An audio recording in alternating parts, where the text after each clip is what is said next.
मत्ती 16 के 28 का सही अर्थ और इसके संदर्भ में गलत फहमियों का निवारण।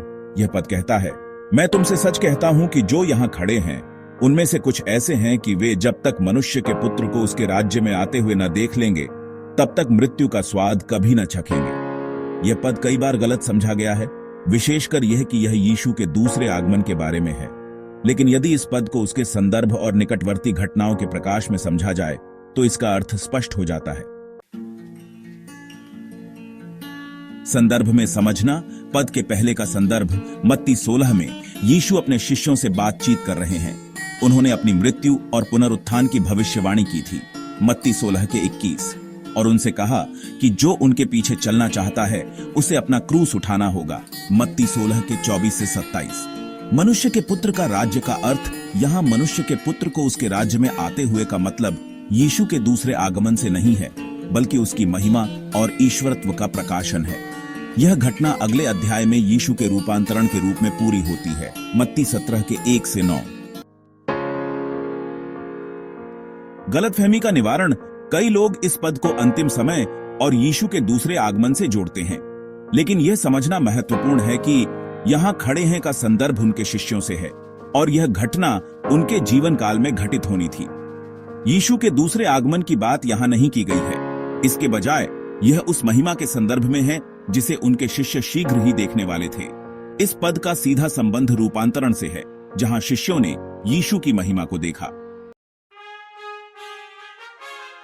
रूपांतरण, पद का पूरा होना। मत्ती 17 1 से 9 में यीशु अपने 3 शिष्यों पतरस, याकूब और यूहन्ना को एक ऊंचे पहाड़ पर ले जाते हैं।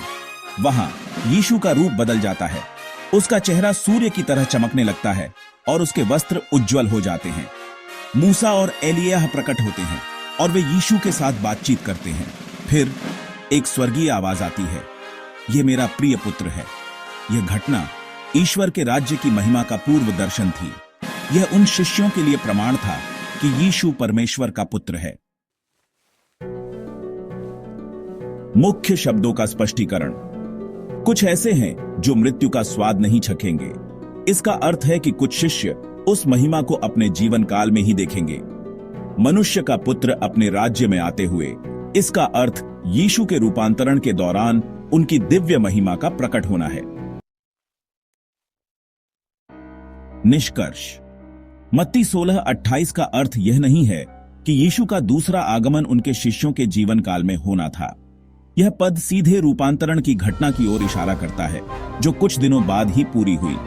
यह उन शिष्यों को आश्वासन था कि वे अपने जीवन काल में ही यीशु की महिमा और ईश्वरत्व का साक्षात्कार करेंगे। इस प्रकार इस पद को उसके सही संदर्भ में समझने से यह स्पष्ट हो जाता है कि यह यीशु के दूसरे आगमन की नहीं, बल्कि रूपांतरण और उसकी महिमा के प्रकट होने की बात करता है।